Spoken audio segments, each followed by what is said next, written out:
is Lincoln's home for sports talk on the FM dial. Also online at theticketfm.com. On the internet, KNTK FM Firth, 93.7 The Ticket. Coming at you live from the heart of Lincoln, America. This is Old School, sponsored by the Mercado by Certified Piedmontese. Nebraska Football Hall of Famer Jay Foreman and Austin Orman. Old School with Foreman and Orman on 93.7 The Ticket and theticketfm.com.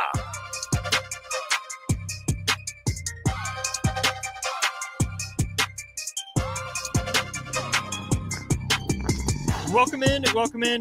This is Old School on 93.7 The Ticket and theticketfm.com. I'm your host, Austin Norman. As always, Old School proudly brought to you by the Mercado by Certified Piedmontese. Special ingredient butcher shop with 3 Lincoln locations and 1 up in Omaha. They've got every type of meat. They've got every type of cut. I know it cooled down again. A little warmer today than it was over the blizzard conditions of a couple nights ago, but don't worry. We're going to turn that corner again. Going to have 60s and 70s into next week. So stock up this weekend at the Mercado by Certified Piedmontese. Get the meat that you want to slap on the grill and prepare yourself for the nicer weather and some of the best meat in town. 402-464-5685. We got some conversations to have today. Folks, we'll start off with some Nebraska men's basketball talk. Saw something from Evan Miyakawa that I am looking at right now that I think is worth going over. Which teams have overachieved relative to roster talent? We'll get into what Evan Miyakawa means when he says that. And then a lot of stuff going on in the NFL. I think we'll push that to the back burner because some coaching news in both college basketball and in college football. I think that's a little more interesting, a little more pressing. So we'll do that here in the second segment of the show. Thanks as always to Starter Heyman Jewelers for their sponsorship of our text line as well as our video streams. I do want to mention this to everyone who's texted in throughout the course of high school basketball. Nick was telling me that this is one of the best responses he's had during the games from you guys on the text line. So Nick and Jay do have the text line up as they're calling these games. If you have thoughts, anything you want to get across to them, we'll see if they get to it or not, but just know they have it up. They really do appreciate your kind words, your constructive criticisms even. So really, thank you guys for tuning in. Thank you to all the great sponsors who make state basketball possible. It's big for us here at The Ticket. We appreciate them. We appreciate you listeners, and we appreciate the opportunity to bring you all of these games and spread the good word of high school hoops here in the state. So we're just about 2 days of state basketball action down. On the girls' side, we'll, of course, have 6 games tomorrow and Saturday as well. And then, Sunday, take a breather. Monday, Tuesday, jump into sports news before boys' state basketball starts on Wednesday of next week. We'll be there every game at Pinnacle Bank Arena. You can hear right here on 93.7 The Ticket and theticketfm.com. Let's jump up a level. And talk some college basketball. Evan Miyakawa, one of my favorite people to read. He's one of what I have lovingly referred to as the holy trinity of college basketball statistics, has put out today a graph. It says which teams have overachieved relative to roster talent. So he plotted all the teams based off of their roster talent rank according to his numbers, and then according to resume quality according to his numbers. Roster talent, that's pretty darn subjective. Resume quality, a little less so. Let's just go into what Evan Miyakawa means when he says resume quality. So if you go to evanmia.com, you find the glossary. Resume quality is the number of wins a team has above what would be expected from a team on the at-large cut line against its schedule. A team above a value of 0 should receive an at-large bid, and a team below 0 does not have a resume good enough to get a bid. It can be calculated by adding win quality and loss quality. Win quality, then, a measure of how good a team's wins are based on how a team right on the tournament at-large cut bid would fare in those games. And loss quality, a measure of how bad a team's losses are based on how a team right on the tournament at-large bid cut line would fare in those losses. Then there's another metric he tosses in there, expected bubble wins. How many wins would a bubble team have against the same schedule that your team played? The difference between expected bubble wins and a team's actual wins is equal to a team's resume quality. So in the Big Ten, The team with, according to Evan Miyakawa, the best resume quality is Michigan State with a +6 rating. An average team, an average NCAA tournament bubble team would be expected to have 18 wins against Michigan State's schedule. The Spartans are sitting at 24. Wisconsin is a +4.5. You have Oregon at a +4, Purdue pretty even +4, Michigan 3.5. And then you get down to these teams that are a game or two better than what they were maybe projected to do. That's UCLA and Illinois. And there's no one that's did a smack dab even 0. Their record is exactly what we should expect it to be. But this is where you get to a couple teams that Evan Miyakawa puts their resumes in just out of the field. That's Indiana and Ohio State. And then there's one team that gets slapped with a lots of work to do. That's Nebraska. According to Evan Miyakawa, Nebraska's resume quality is about 1.5 points worse than he would have expected based on their roster. According to Evan Miyakawa's calculations, looking at the roster, looking at the schedule, Nebraska should be at approximately 18.5 wins at this point. Of course, Nebraska sits at 17. So not far behind pace, but certainly not on pace at this point, right? We can all admit that Nebraska has fallen back from where it needed to be to feel really comfortable about earning an NCAA tournament berth. Nebraska's win quality right now is at 4.5, which is the same as, say, in Indiana. It does lag a little bit behind Ohio State. It's behind even Illinois and UCLA.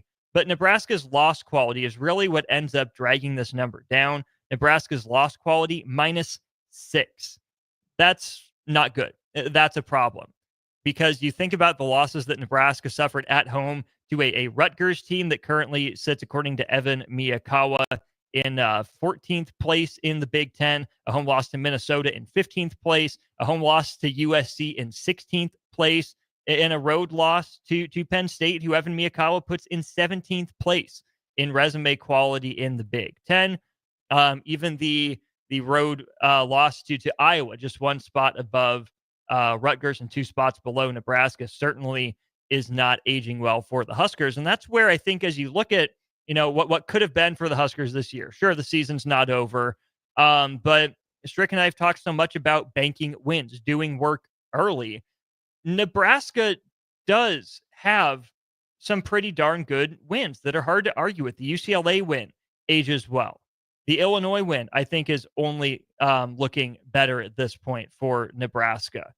But even the Creighton win, I think, is certainly glowing up. Indiana, that's fine. Not a great win, not an elite win, but it was a nice one to have at the time.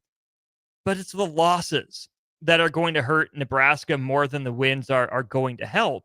Even in a conference as strong as the Big Ten, Nebraska did essentially what the mid-major non-power conference teams fall into when they're trying to earn an at-large berth to the NCAA tournament, right? If they're in the upper middle of their conference, how do you go from upper middle to upper and winning your conference and putting yourselves in the at-large conversation? Obviously, a decent schedule in the non-con, stealing a game or two that people don't expect you to, goes a long way. But the biggest part of anything for mid-majors to just begin the conversation, for anyone to take you seriously, is, did you avoid bad losses? If we're supposed to take you seriously as a bubble team, did you at least take care of business? And then we can see what you did above and beyond that. Team like Drake in the Missouri Valley has certainly taken care of business. They win the regular season crown in the Valley. We'll see how Arch Madness goes for them. But, you look at Drake, you look at UC San Diego, the Tritons, Cal Irvine, even to some degree as well. These teams, VCU, I would throw into that conversation in the A10. George Mason as well. These teams that are fringy, probably not going to get an at-large bid, although here's where I will make my stump speech for UC San Diego and Drake to get in the tournament, regardless of how their conference tournaments go. Those teams have avoided bad losses, even on nights where they're not at their best or they're on the road and they take someone's best shot. Those teams have found ways to win. Contrast that with Nebraska, which it sounds like and seems like continually has found ways to lose. If Nebraska had flipped 2 games in either that 6-game losing streak or this 4-game losing streak. Flip 2 out of those 10 games. And Nebraska sitting at 19-11 right now. Huskers are all but a lock for the NCAA tournament and all but a lock, for the Big Ten tournament. Not a great seed. Plenty of work to do if they want to make some noise in it, but they would at least be in. But because Nebraska just could not find a way to get on the right side of any of those, black eye results, that's why the Huskers are where they are. The wins that they have are solid for a team with a bubble profile, right? It's not a bad number of high enough level wins for Nebraska. The problem is the number of just plain unexplainable, atrocious losses, especially at home. That, more than anything, is what's going to end up biting the Huskers. If they had taken care of business, say you trade a win against UCLA and a win against Illinois for wins over Minnesota, and I don't know, say you get the Iowa one on the road. Maybe you steal one from Maryland, but you end up losing to UCLA or Indiana, one of those teams. Nebraska's resume, I think, looks a whole lot better than it does now. Maybe the resume is about the same, but I think the eye test certainly would be in Nebraska's favor, right? The loss to Rutgers, I still don't fully understand that one, but then when you really boil it down, they had the 2 best players on the court that night, and Dylan Harper and Ace Bailey. And hey, guess what? Sometimes the number 2 and number 3 picks in the NBA draft just go off against you. Sometimes you don't have the dudes on that team that are able to step up and stop those guys. Nebraska didn't that night. That's where a USC loss at home hurts more than I think the loss to Rutgers, because it was Rashawn Agee coming off the bench and hitting the most threes he's ever hit in college. Clark Schlakert coming off the bench and canning a couple after playing 4 minutes in like the previous month, right? Guys that Nebraska should be able to stop, they didn't. And the guys that Nebraska or anyone across the country would have a hard time stopping, Nebraska didn't stop those teams either. Let's go to our Starter Heyman Jewelers text line. Big Bird says, the game against St. Mary's sure would be nice to have back. Yeah, imagine what a win over St. Mary's would do for Nebraska's resume now. That's your West Coast Conference regular season champ. I don't know if that's official yet, but it is all but assured at this point. The Gales are at the very least closing in on it if they haven't locked it up now. That would have been a probably top 30 win, borderline quad 1A win at a neutral site that felt like a home site for Nebraska, just a few hours up the road in Sioux Falls. But of course, the Huskers don't get it done, and Big Bird chimes in again. Season could come down to 2 free throws, one against Iowa and one against Ohio State.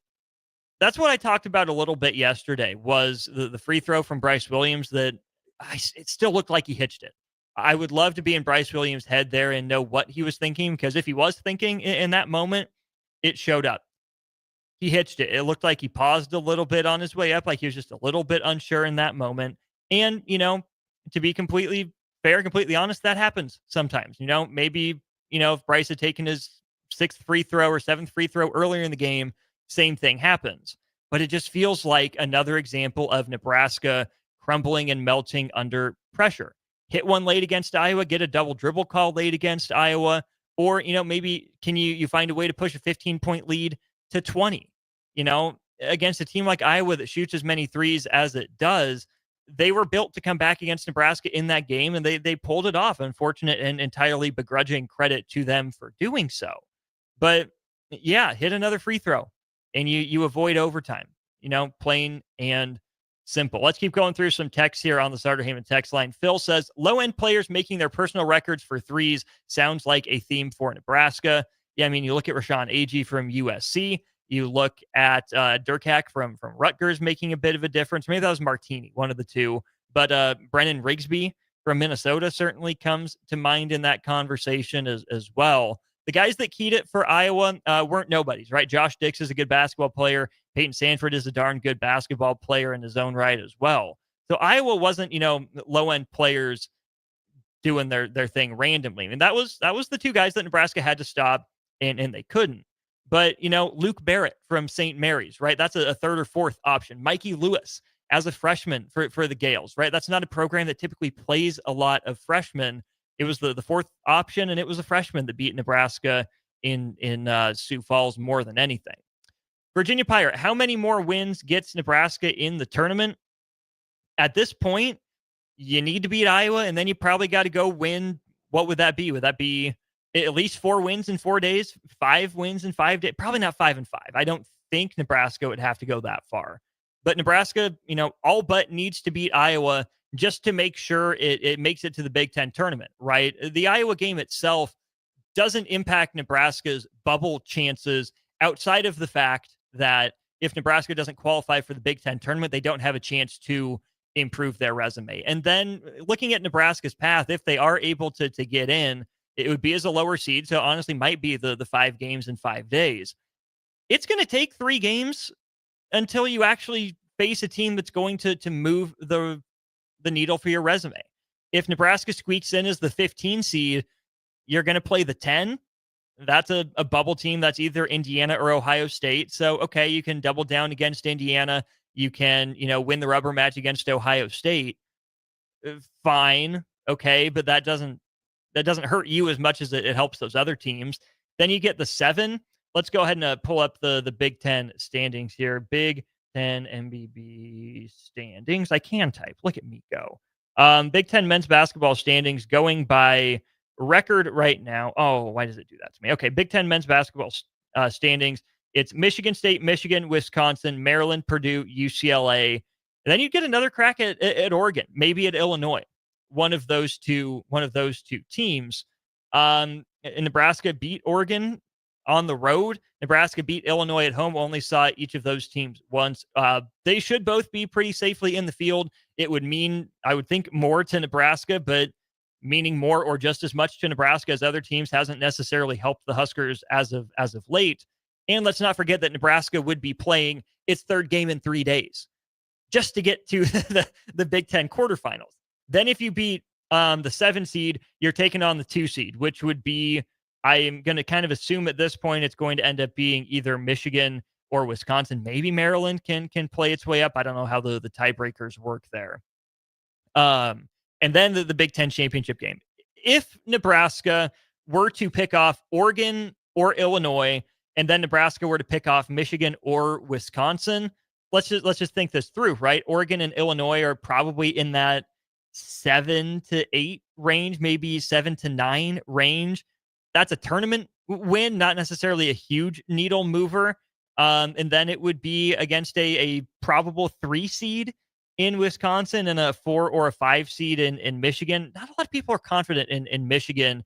So if Nebraska was able to get to that matchup, maybe you like the Huskers' chances in that one. A win over Wisconsin, avenging that horrible loss up at the Kohl Center, that one would carry some weight for Nebraska. But I still think, just because you have to assume there's going to be a bid stealer or 2 at the very least, Nebraska's bad losses are going to end up holding it back in a way that I thought this team was over. I said multiple times throughout the season, I thought that Nebraska men's basketball was in a point, in a state where it would win the games it's supposed to, and then still maybe struggle against the better, more athletic, better shooting teams on the schedule. Letting Iowa come back, okay, once it happens, every team has a game like that pretty much every year. You can write that one off if you want to. It's a bad matchup. It's on the road.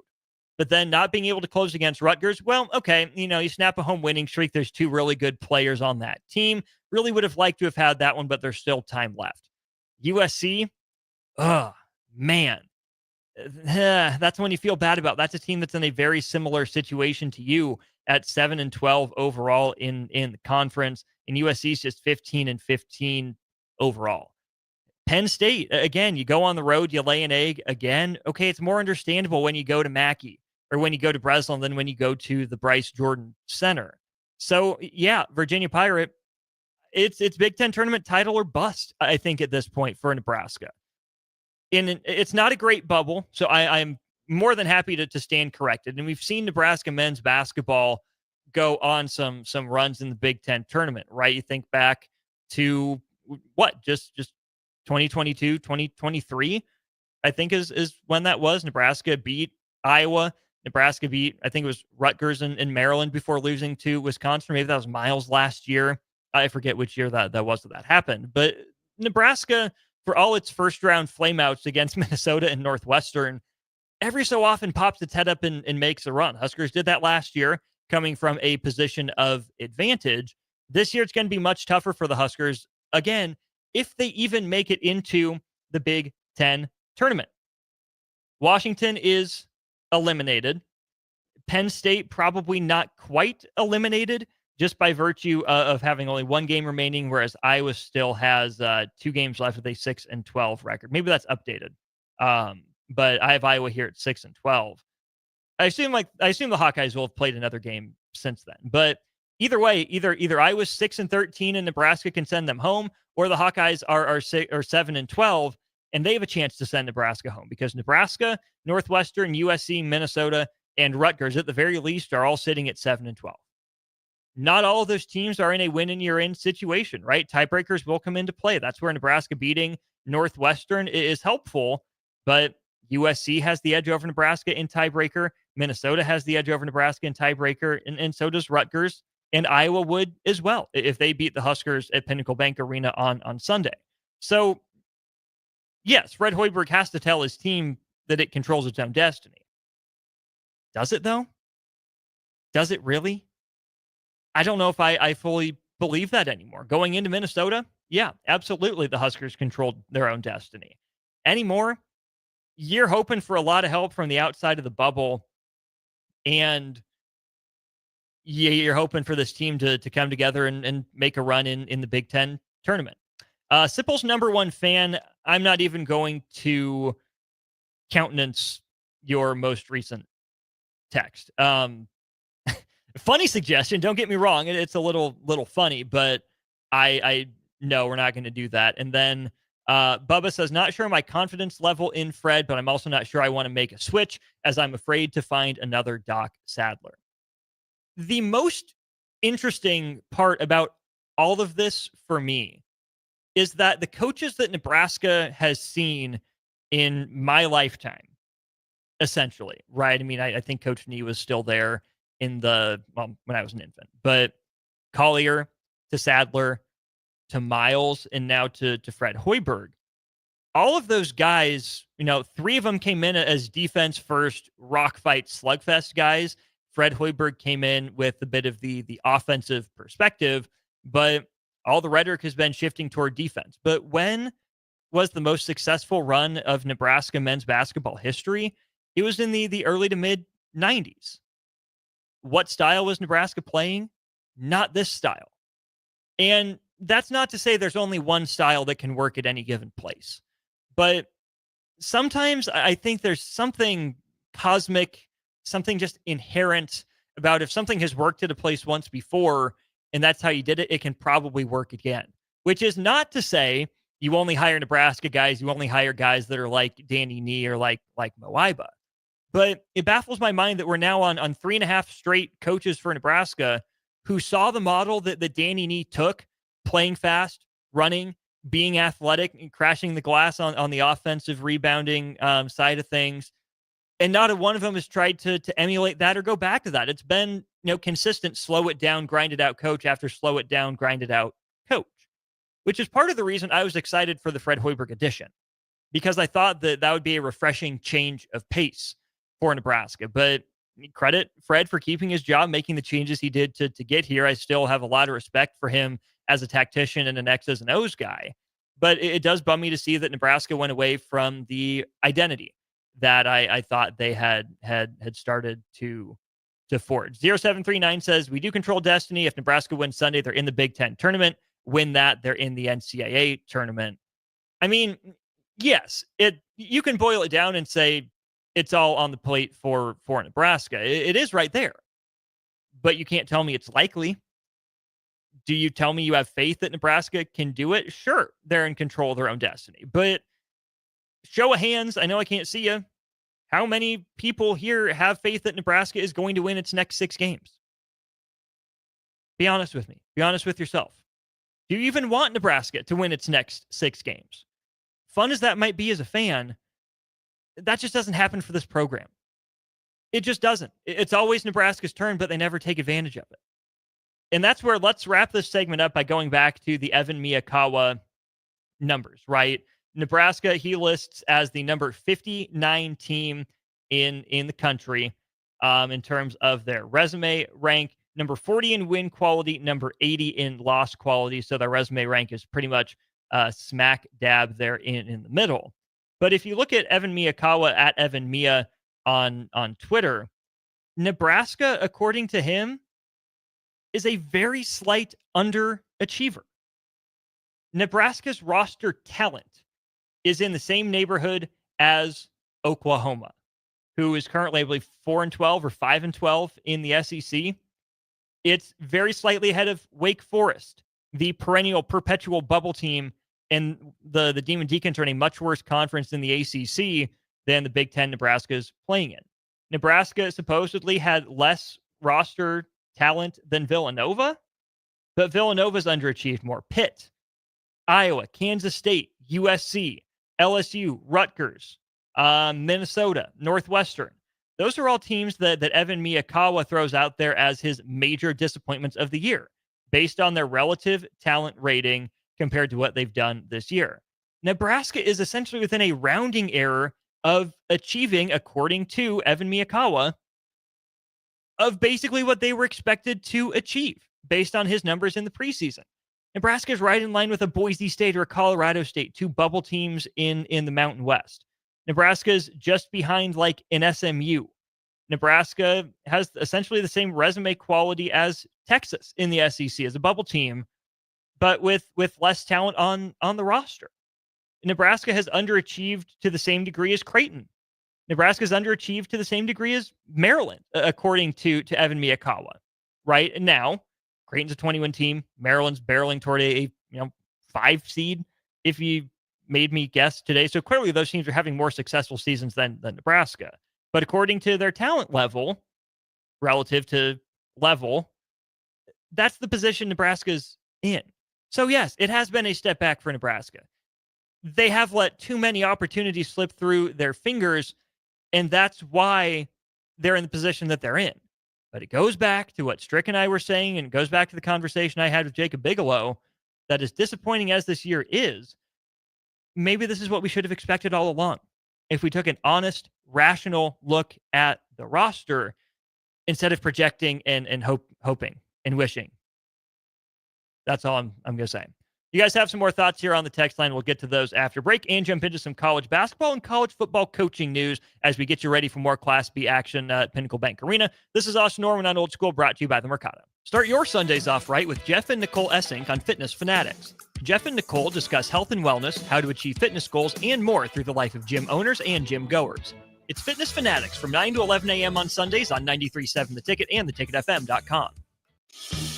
Spring is a time of new beginnings and trying new things. If you haven't tried Furious Cheese Spread yet, the time is now.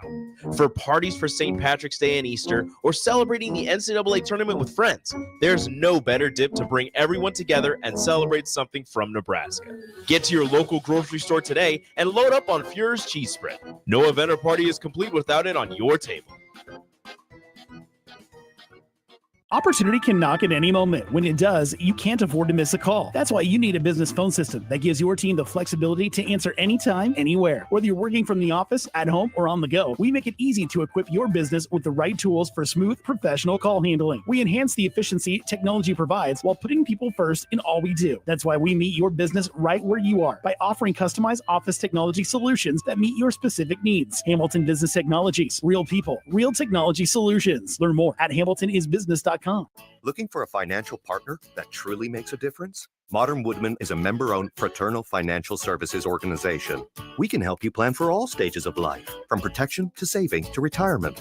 We also offer member benefits, social activities, and volunteer opportunities to help your family and community. I'm Sean Erickson, your Modern Woodman representative in Lincoln. Call me at 402-483-6515 to start the conversation. Modern Woodman of America, touching lives, securing futures. Rosie Sports Bar and Grill, open for lunch and dinner at 1501 Center Park Road. Are you ready for a new opportunity? Check out Sandhills Global. Join a dynamic team where your skills are valued and your career can soar. We offer full-time positions with a 4.5-day work week, competitive pay, excellent benefits, and a positive work environment. From IT and marketing to sales and finance, we're looking for talented individuals just like you. Apply today at sandhills.jobs and take the first step towards an exciting future. That's sandhills.jobs. Don't wait, apply now. Hey there, fellas. It's your girl Jordan with Sartor Heyman Jewelry. When it comes to gift giving, it's all about the wow factor. And let me tell you, nothing wows quite like jewelry. Whether it's a delicate necklace or a statement ring, jewelry makes the right statement. So if you want to knock her socks off, or anything else for that matter, skip the generic gifts and go straight for the bling. Until next time, this is Jordan at Sartor Heyman Jewelry. Happy shopping, guys. What's better than supporting your favorite radio station and eating delicious Nebraska-made products? Smoking Gun Jerky of Nebraska wants to highlight you, the listener, on the 93.7 The Ticket Wall of Fame at the store. Stop by the store at 48th and R in Lincoln and see their huge variety of small batch gourmet jerky. Or if you're not in the area and want to try some, go to smokinggunjerky.com and enter code EARLY for 10% off your purchase. It's the ultimate low-calorie, high-protein snack at Smoking Gun Jerky of Nebraska. Back to old school on 93.7 The Ticket and theticketfm.com.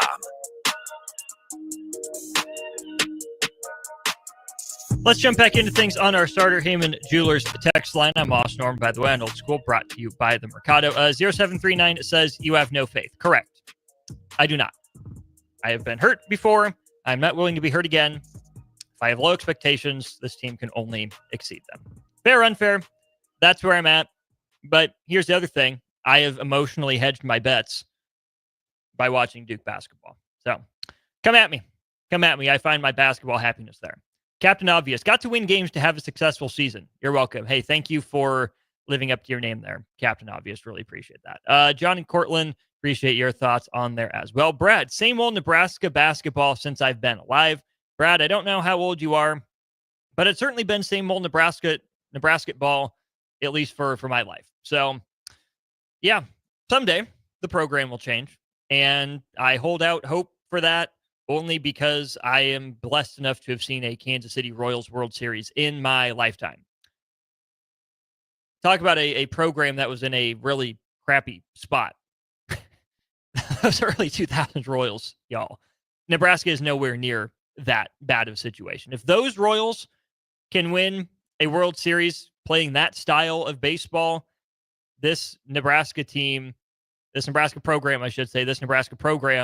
can and will get on the board in the NCAA tournament, God willing, before I die.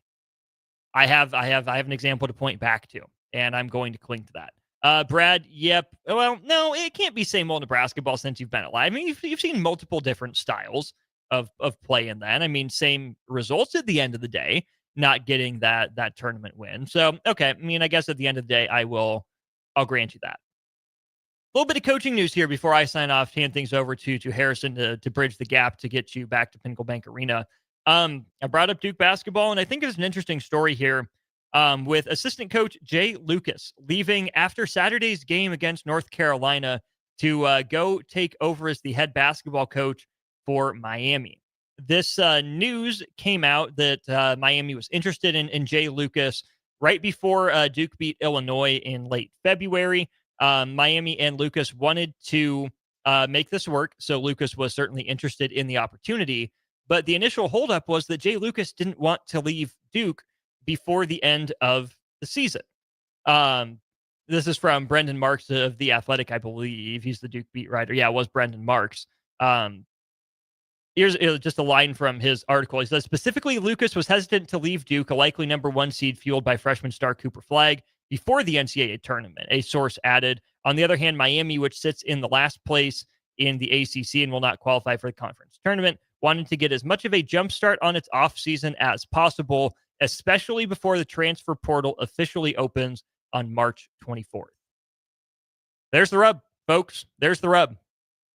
Jay Lucas has been one of the best recruiters in America for a handful of years now. I think he started his coaching career at Texas, with Rick Barnes and then Shaka Smart. He went from Texas to Kentucky, where he was one of the right hand men for John Calipari there for a while.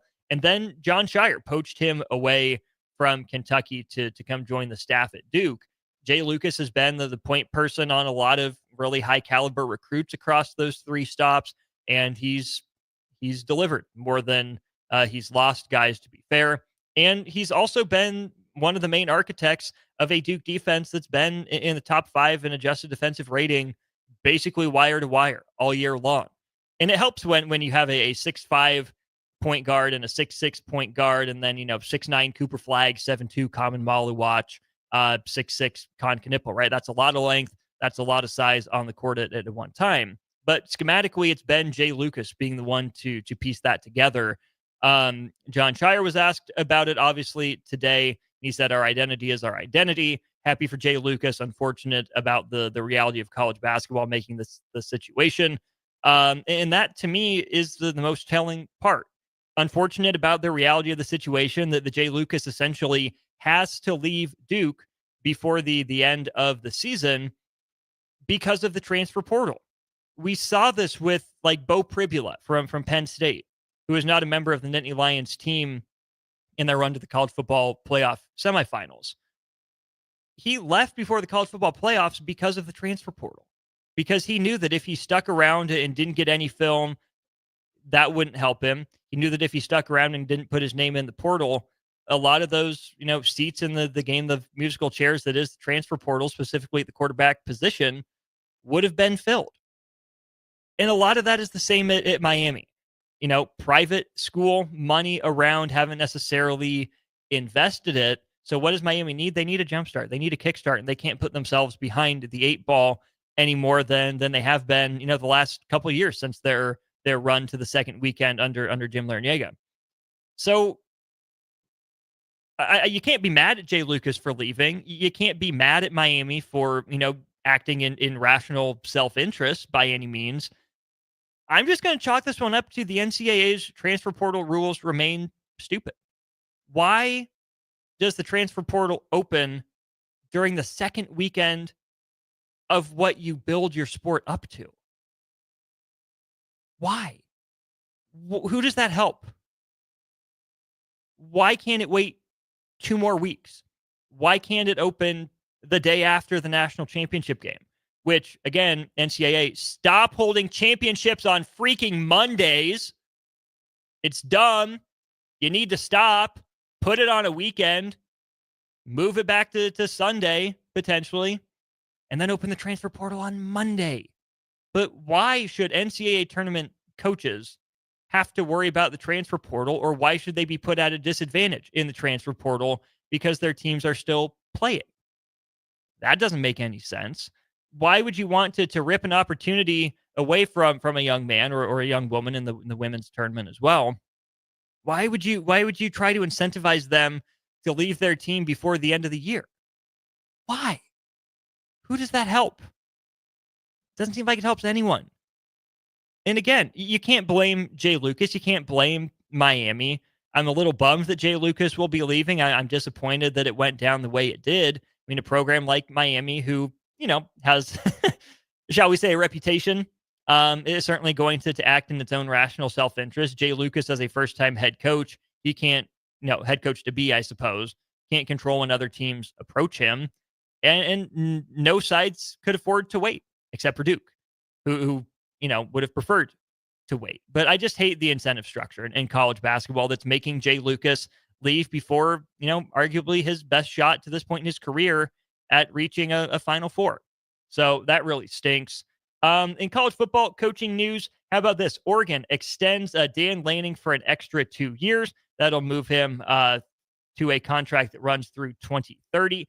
This new deal for Dan Lanning will take his annual salary up to an average of more than $10 million per year, getting even closer to 11. Lanning is 38 years old, 35-6 through 3 years in control of the Ducks. First-time head coach up there in Oregon too, right? He came from Georgia, where he was the defensive coordinator as well. And now if you look at the coaches that are making $10 million in college football, it's Dan Lanning with Ryan Day, Kirby Smart, Dabo Swinney, and Steve Sarkisian. That's quite an accomplished list. In those tiers, you probably give the nod to probably Kirby still as the best coach in college football. Dabo's got probably the next best resume, even if you quibble with some of the decisions he made, as I have on this very show and others. I would probably go Ryan Day with a little longer track record than Sark. And Lanning's got a lot to prove at Oregon. Again, he's done a lot in 3 years, and the bracket didn't exactly set up to favor Oregon. But Dan Lanning also didn't, maximize his team's chances in the college football playoff this year. Congratulations to them coming in year one in the Big Ten and winning the league. That is certainly an accomplishment. But man, for Oregon, a program with 0 national championships that they proudly display at midfield at Autzen Stadium, pay a coach $10 million, you better be right. That's pretty tough to get out of. That'll do it for me. I'm going to go to break here. When you get back, you'll have Harrison Arns with you for another 10 or 15 minutes or so before Nick Sainert and Jay Foreman bring you a couple more Class B games tonight. Big thanks to the Mercado by Certified Piedmontese for their sponsorship of Old School. Don't go anywhere. More on the ticket right after this. You're listening to Old School with Jay Foreman and Austin Orman. Download the mobile app and listen wherever you are on 93.7 The Ticket and theticketfm.com. Discover the difference that expertise and experience can make in your real estate journey with Next Ag Appraisal and Realty. Whether you need an appraisal, sales, or farm management, Next Ag comes up with a solution with your legacy and goals in mind. Next Ag isn't just their name, it's your future. So why wait? Visit their website today at www.nextagrealestate.com or give them a call at 402-380-0432 and turn your dreams into reality. Your land, your legacy, their solution. Next Ag Appraisal and Realty. Are you ready for a new opportunity? Check out Sandhills Global. Join a dynamic team where your skills are valued and your career can soar. We offer full-time positions with a 4.5-day work week, competitive pay, excellent benefits, and a positive work environment. From IT and marketing to sales and finance, we're looking for talented individuals just like you. Apply today at sandhills.jobs and take the first step towards an exciting future. That's sandhills.jobs. Don't wait, apply now. Have you been accused of a crime and don't know where to turn? At Liberty Law Group, we understand that a call to an attorney is a call for help. If you're up against the legal system, you need an advocate you can trust to handle your case with professionalism and compassion. Liberty Law's experienced trial attorneys are committed to the defense of liberty for those accused. Don't let a criminal charge ruin your life. Call 877-42-LIBERTY. Liberty Law Group. Trial attorneys you need. Advocates you deserve. That's 877-42-LIBERTY or libertylawnebraska.com. Hello. Thanks. Angela, we have to break up. But why? Because you're a robot and I'm just a guy trying to get better internet. It's Ella Fiber, isn't it? I always knew you wanted faster speeds. My contract isn't good enough for you. Face it, Angela. They let me talk to real people. Press 4 to break my heart. Oh wait, you already did. Visit allofiber.com to switch today. Spring is here. It's time to get back outside and into proper shoes this year. Brown Shoe Fit is the place to buy this spring with their sale on athletic shoes. Get $15 off any regular price athletic shoes with respected brands like Hoka, Brooks, New Balance, and On Running. And don't forget, Browns carries a large arrangement of sizes and widths to fit your feet properly. Start your spring off right at Brown Shoe Fit, just south of 66th and Q in Lincoln. I'm softball player Jordy Ball, and I'm proud of my Nebraska roots, and I'm proud to be back home. And at Midwest Bank, they're proud to be your local community bank. They believe in family first, taking initiative, showing integrity, and rolling up their sleeves to support their local communities. They treat everyone like family, no matter where you're from. Whether you walk into a branch in York, Lincoln, Norfolk, or Pierce, you know you're going to be welcomed with a smile. Your community, your bank, Midwest Bank. John Henry's has a brand new membership club to protect your entire home in one program. With a VIP and a deluxe option, we will help you find the plan that best fits your needs. Receive discounts on services and equipment, priority service, complimentary inspections, and so much more. Protect your home's plumbing, heating, cooling, and electrical systems all in one membership. Call John Henry's to learn more. 435-5555. John Henry's Plumbing, Heating and Air, and Electrical. The electrical workers of local Union 265 are now hiring licensed journeyman electricians from $32.50 to $42.50 per hour with paid benefits. And if you're looking for a new career, they're hiring apprentices at $19.50 per hour with paid benefits. Call the office at 402-423-4497 to apply. Start your electrical career today. MWA Pro Wrestling returns to Lincoln Friday night, March 7th at the First Avenue Social Hall. And in Beatrice at the Beatrice Auditorium on Saturday night, March 8th at 7 p.m. Don't miss 2 huge shows. Visit Facebook.com/MWA Pro Wrestling for more information. Tickets are on sale for both events. Friday night, March 7th, 7:30 p.m. First Avenue Social Hall in Lincoln. Saturday night, March 8th at the Beatrice Auditorium, 7 p.m. Brought to you by 10 Pins Fun Center, Felipe Electric, and Stone Hollow Brewing Company.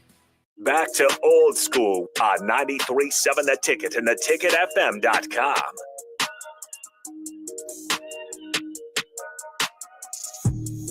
All right, welcome back into Old School as we continue a little bit of musical chairs here. Harrison Arns carrying it for at least about 4 minutes here until we get ready for some more high school hoops. Next one coming your way with, of course, Nick Standard, Jay Foreman down there at the Vault Pinnacle Bank Arena.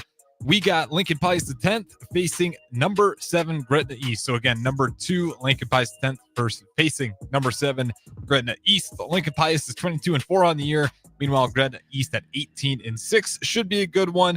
But in the meantime, to fill the gap here, let's switch gears and talk a little bit about what we got coming this spring. Obviously, the red and white spring game for Husker football.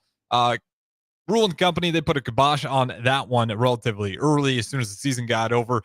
So the new version of this, they're going to start up what they're calling the Husker Games. The event features football, volleyball, and soccer. So you're still going to have something during the spring that you can go out there. And I was looking at prices for them, and they're at multiple venues, which is kind of cool. So, you don't have to be in the heat of all the chaos. A few ways to go about this on what they're offering. They're also giving tours. They're called the Osborne Legacy Complex Tours. Cost fans about $50. And it's a cool idea. It's about a 1-hour time window where you get those tickets. Tour includes locker room, weight room, recovery areas, training table, walkthrough, and team meeting rooms, along with the tunnel walk experience at the very end of it. There's also going to be Husker Food Truck Festival, 8 a.m. to 2 p.m. That includes just a bunch of local vendors along that East Stadium Plaza. Also a Husker equipment sale. That's probably the one I'll definitely want to attend. 9 a.m. to 1 p.m. You get the free admission to that with the purchase of any ticket to the Husker Games event. Hawks Championship Center is where that will be. Clearance and discounted team merchandise from both Nebraska athletics equipment, including jerseys, helmets, and discontinued merchandise from local retailers. I do think that Husker equipment sale is going to be a big win for a lot of people. I'll definitely want to check that out. I have the time. I can imagine they have plenty of cool gear. And of course, they're still having the Husker Games with football, a little bit different in how they're doing it. If you look at how the NFL does it with their pro day, you got some flag football, some 7-on-7 competitions. It sounds like that is going to be the plan for Husker football as well. So just some unique competitions. Like I said, 7-on-7 football, skill contest, and whatever other competitions they may think of before we get there. And then also you're going to have Husker Games with soccer. Very cool. They're having Wyoming come, and it's free admission, free parking. So if you want to check out Husker soccer, what they're doing, we've had some shows here with some of those athletes. Eleanor Dale was the leading goal scorer for Husker soccer last year. So that program does seem to be on the way up. If you haven't checked them out, it's a good way to do so. Free admission. And they're bringing in Wyoming. And then you'll have Husker Games volleyball. They have bringing in Kansas down there at the Devaney. Tickets are $10 UNL students, $20 standing room only, $30 for C level, $45 for B level, $45 A level, and $60 for courtside VIP. And that one, doors open at 5. So obviously we'll talk more about this as we get closer to it. But just to put that in perspective, I think it's a cool idea. Obviously, I figured they're going to try to put on something, but I like the idea of just combining all of these athletics that are bound to take off in the fall and just putting that in a package. And also giving fans the opportunity to see the facilities, get some merchandise, as I said before, which I think will be a big hit. It happens every time we put content out there. Mark Manning might be wearing a hoodie and everybody asks, where can I get that hoodie? Well, it's not necessarily for merchandise, but if you head up to that retail sale, maybe you will be able to find things like that. With that being said, we'll go ahead, get out of here, and we will go ahead, get ready for some more high school hoops. Number 2, Lincoln Pius X facing number 7, Gretna East. And we'll have that one coming your way shortly. Appreciate you guys listening. This has been Old School. Nick Sander, Jay Foreman at the Vault. Up next.